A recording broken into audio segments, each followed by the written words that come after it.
Hello everyone. I'm Brandy and this is my business associate, Robin Fegen. Hi there. We're from the Robin Collective and we've been asked to come here and talk to you a little bit about our packaging that we did with KFC last year. We thought to get started, we'd just talk a little bit about us first. So we've worked with a number of global brands as well as ones local to England and America. We got started about 6 years ago now.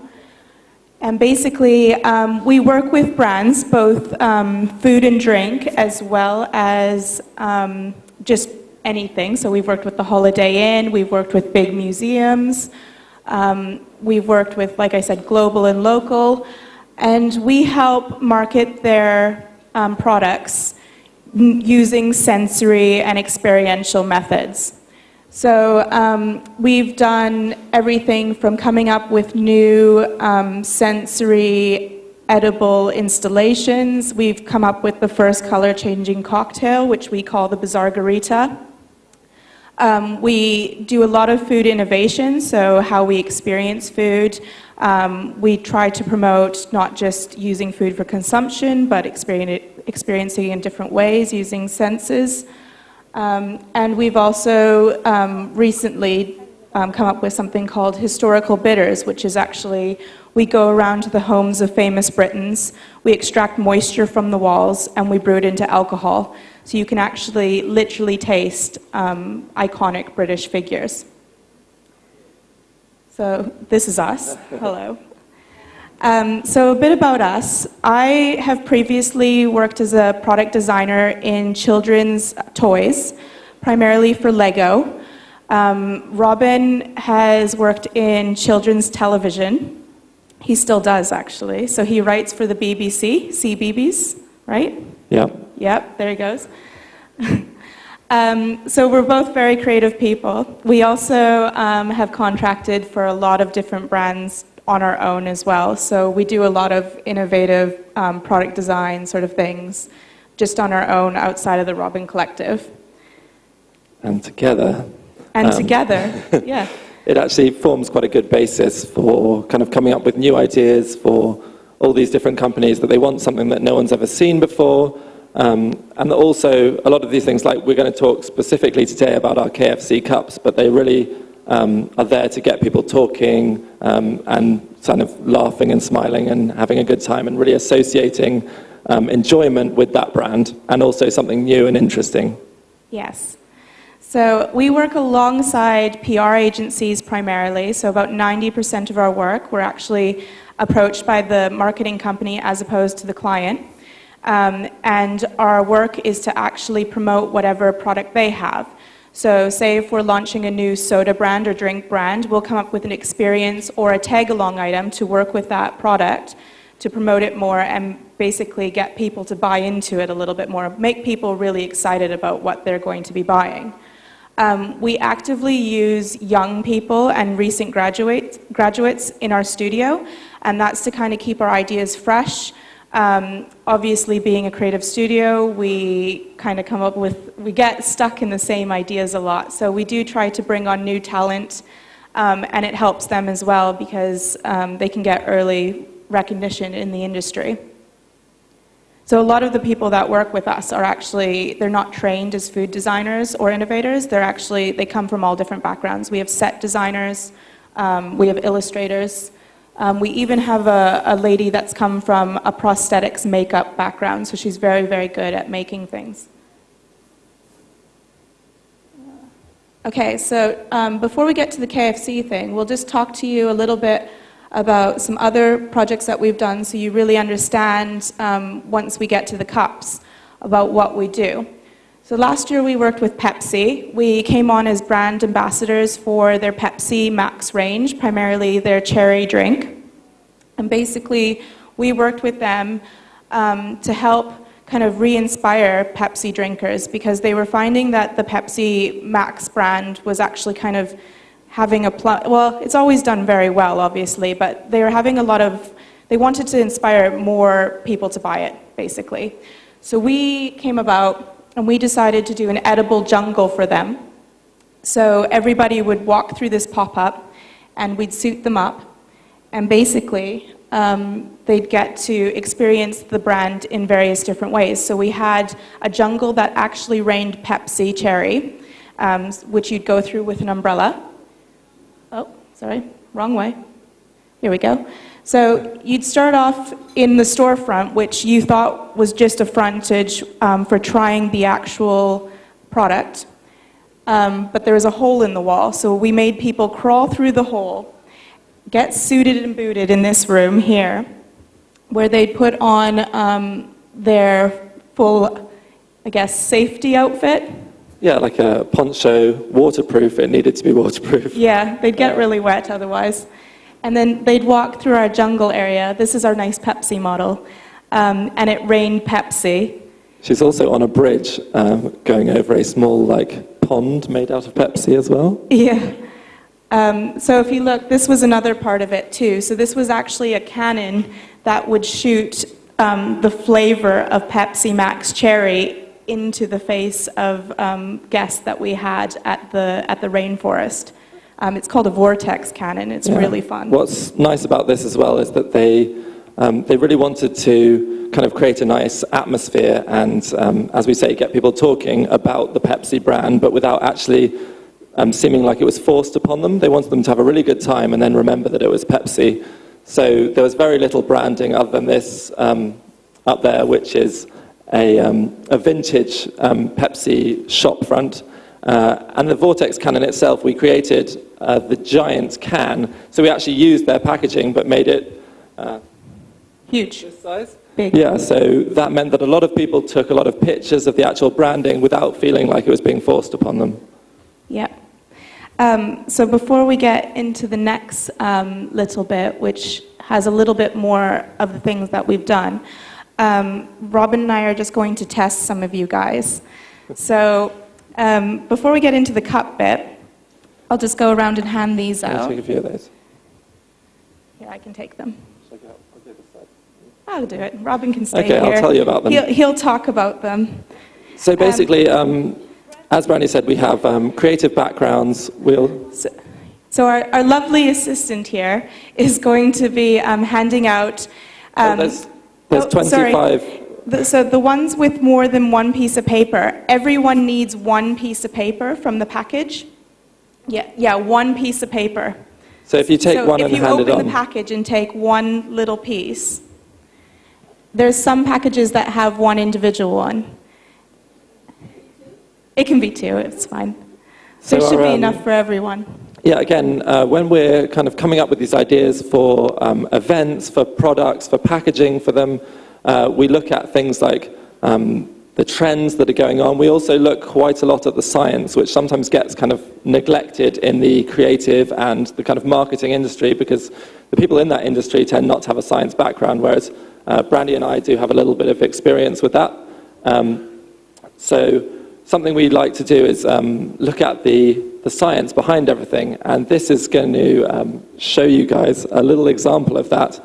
It's something that you might have heard about called super taster testing.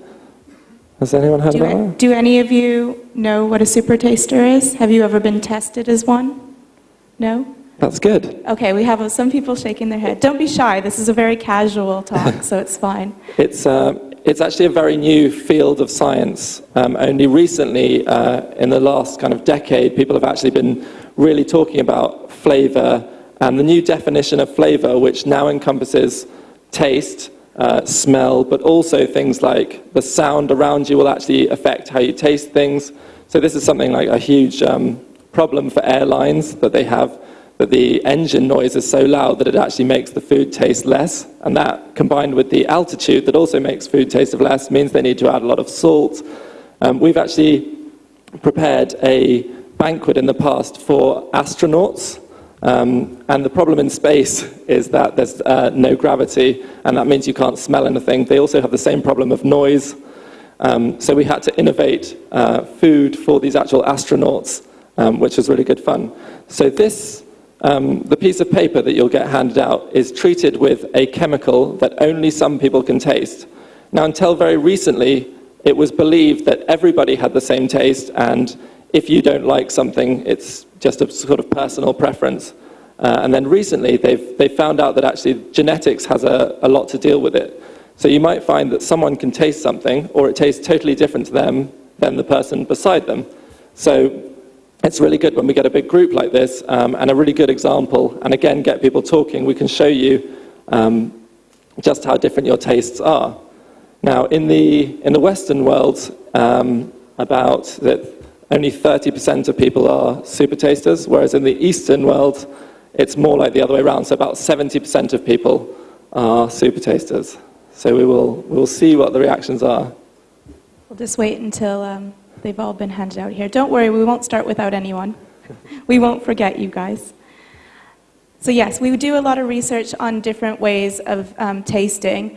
The Pepsi Jungle was all about sensory and how you taste things. So we actually had headphones that would play different frequencies of music, and depending on what frequency you were listening to, it'd make your Pepsi taste either sweet or bitter.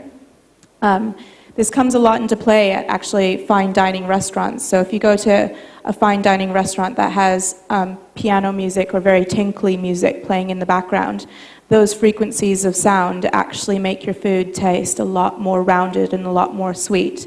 It's the same thing with if you have dessert. Dessert is primarily had with a spoon or a rounded instrument of eating. And that rounded instrument on your tongue and palate actually gives a sensation of a more sweet taste, so it's more enjoyable, which is why ice cream is really, really good with a spoon.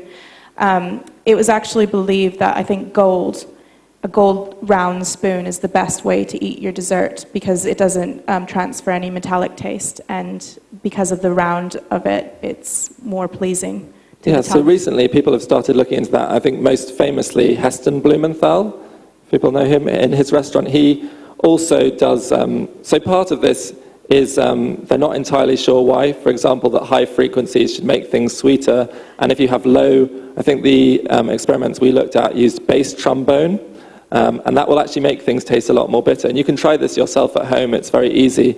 Get something, chocolate, high cocoa chocolate is a good example because it has lots of sugar in it and lots of cocoa, which is actually very bitter. So try listening to some kind of high tinkly piano, and then try and listen to something that's very bassy. Some rap. Some rap. Listen to some maybe rap. Something like that. And you'll actually, you can tell a real difference. And this seems to happen on almost everyone we try it with. Has everybody got a piece of paper now? I think they do. Okay, so with your little piece of tissue paper, I want everybody to put it on the center of their tongue. And once you put it on the center of your tongue, then just close your mouth.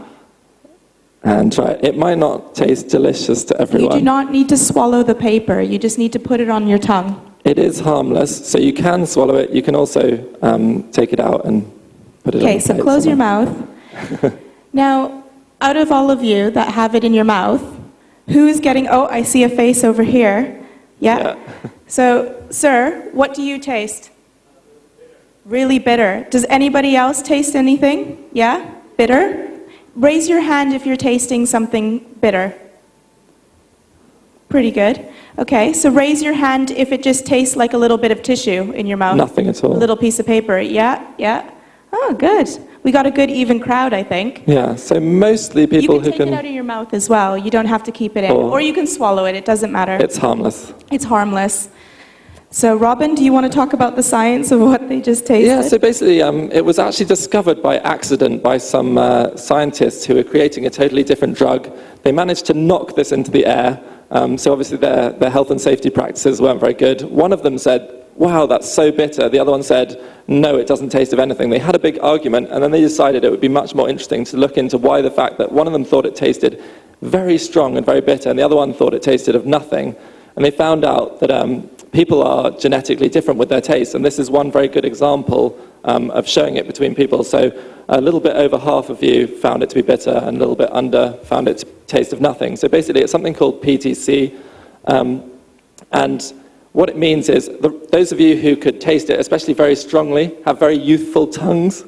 So you might find as a child you tend to enjoy things that are more sweet, and then as you get older, you'll end up enjoying more and more bitter things. This is actually because your taste buds that pick up the bitterness are dying and not replacing themselves as fast. So what it means is that those of you who could taste it have more childlike tastes. When we do this in England, we get a lot of foodie people who kind of are angry that they're not super tasters, but actually we find out that they tend to have the most broadest taste, they enjoy the most things because they don't pick up this bitterness. But either way, it just shows you that between people, everyone is different, and that's something that we really need to look at when we come into the products that we're creating. Sorry, I'll grab my little... Okay, so these are some of the other things that we've done before we get into the coffee cups. I've already talked about the historical bitters. We also do workshops as well. We have something called House of Toast. It's kind of like a workshop party, cocktail evening sort of party where it's a competition where we encourage the public to make things out of toast, and the best thing out of toast wins a trophy. So lots of play with your food. We really, really encourage playing with your food. We've worked for Barbie before, Mariposa Barbie, so we've actually designed a dress for Barbie. We've packaged her. We've packaged her, which attracts butterflies. So it's actually impregnated with the hormones which attract butterflies, as well as having UV sensory bits on it, so only butterflies can see it with the naked eye. And last but not least, YSL, or Yves Saint Laurent, L'Oreal. We've worked with them quite a bit. And we do, instead of just marketing their perfume, we actually break it down into top notes, heart notes, and base notes, and get people to inhale it so that you understand how each perfume is made up. So we look at things like that as well to show people what products are about. Every aspect and every different way of looking at the edible product and how it is presented. So these are actually turned into a cloud of the perfume that because it happens to be luckily things that you can eat and drink, such as vanilla, jasmine, and coffee. So that's what these were, and people can actually inhale it. And again, if you're inhaling something like that, you can actually taste it, but you also get a lot more sweetness and a lot more of the aroma. Okay, so now into the Scoff-ee cups. Scoff in English is kind of like a slang word, which means eat something really quickly. Yeah, to inhale it. To eat it so fast, you're inhaling it. Okay, so we were actually approached by their marketing company. As I said before, a lot of our clients are through the marketing PR agency. Basically, our brief for this was nothing more than KFC was teaming up with Seattle's Best Coffee, and they wanted to rival another brand called Pret, which is actually kind of a more posh version of McDonald's. It's owned by McDonald's. It's owned by, well, it was owned by McDonald's, it's not anymore. They wanted to go head-to-head on the coffee market in London. So we were given a brief of just something that makes people happy that will sell their coffee. Get them talking about the fact that KFC is now serving coffee. Yeah. So they wanted something, a talking point, but they already had the product. Previously we've worked with big restaurants in London. We've produced chopsticks that tell your fortune when you hold them. So we wanted to go along the same lines of a product that would enhance the already existing product. That would just be a marketing sell point, but also be something that if they wanted to take it into a more permanent role of like selling it, then they could. This was actually, well, we'll talk a little bit more about like the longevity of it, but this was actually just a marketing campaign. So at first, the company, when we sold them the idea, KFC didn't want it to be in stores, they just wanted it for marketing, and then later we produced a limited run of 2,000 cups that went to all London locations. They do keep asking us as well, every couple of months, about producing a line, but it's quite difficult, as we'll talk about in a second. Out of all the things we've ever produced, the KFC Scoff-ee cup was probably the most global item. So it's been everywhere. We've even had people on yachts requesting it. So it was on Fox News. It was in Fox Playboy. News. It was in Playboy magazine, bit naughty. So on some of the tables, you actually have these cups, which you can keep and you can eat. So you'll see we've brought some samples for you guys, so break them up and eat them. But these ones are actually for the espresso.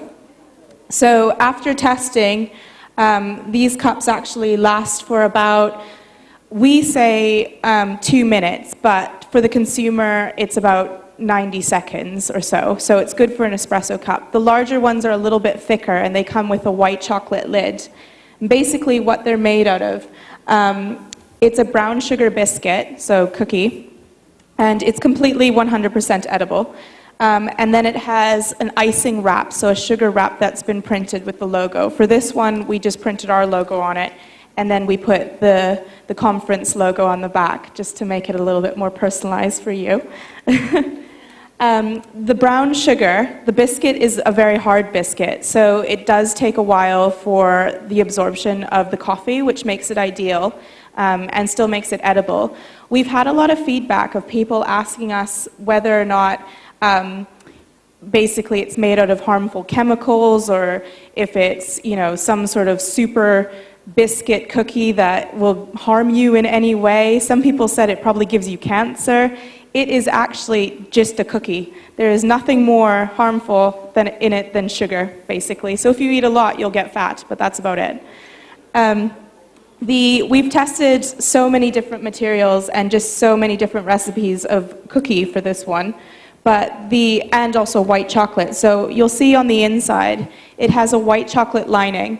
And we actually tested, I think in the end, our cookie people tested probably about, I would say, 15 different white chocolates and different consistencies of them.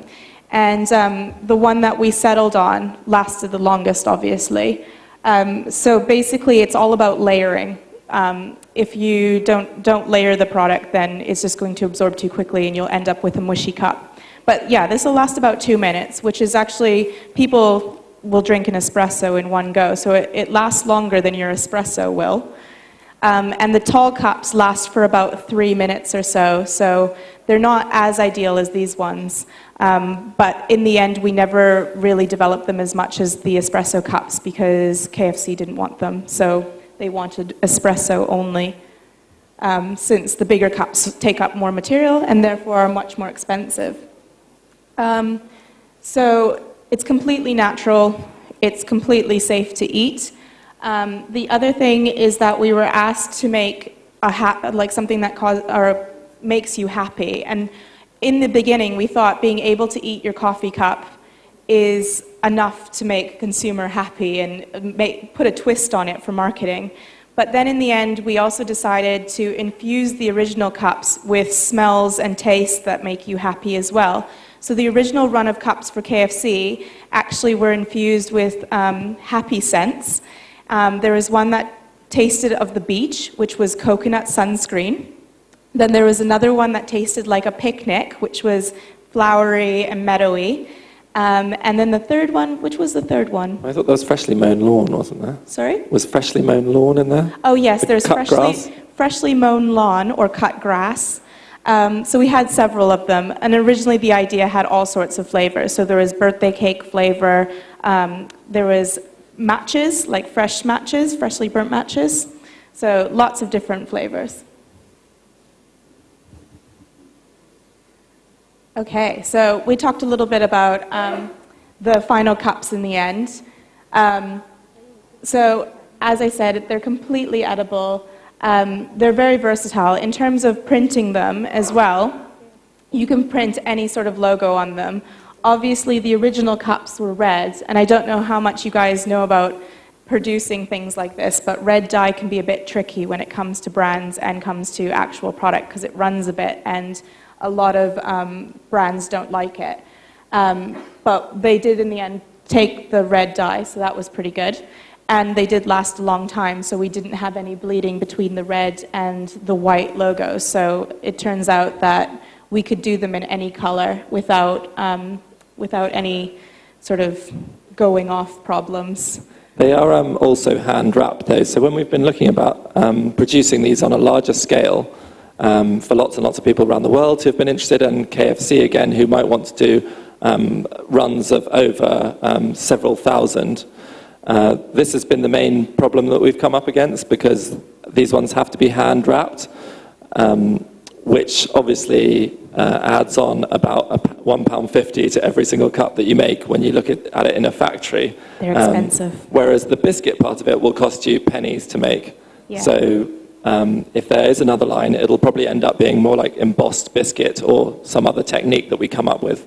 Yeah, so if you wanted these as a viable product, they are much cheaper if they're embossed with the logo rather than with the printed wrap.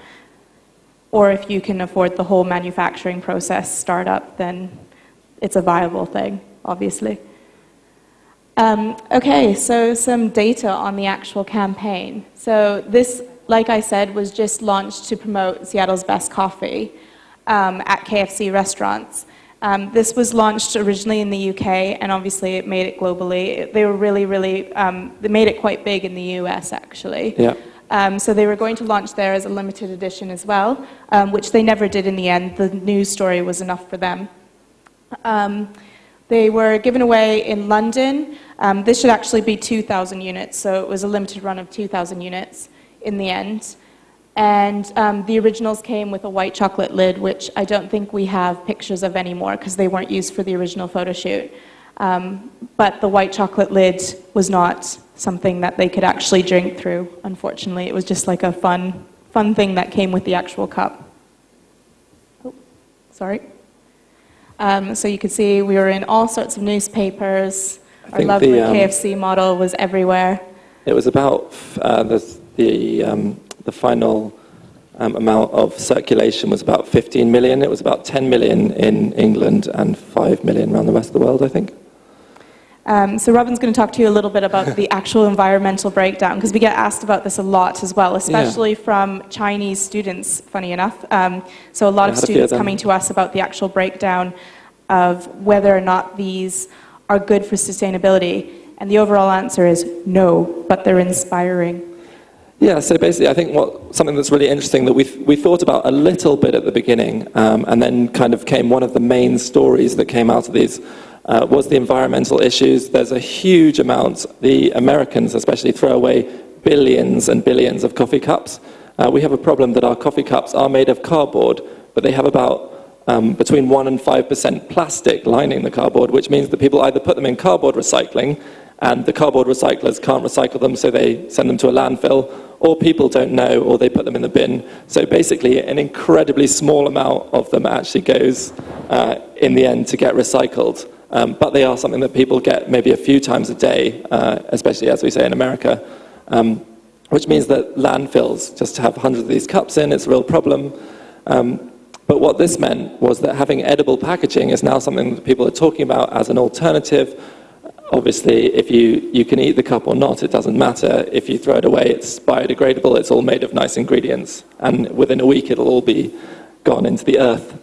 So it answers that. Obviously, there are some problems with this, especially where we are in London. They're very strict on health and safety. So what it would mean is to produce these cups, you would probably have to package each one individually, which means you've avoided having the packaging of the cup, but you're still going to end up putting it inside some plastic, which is obviously counterproductive in that way.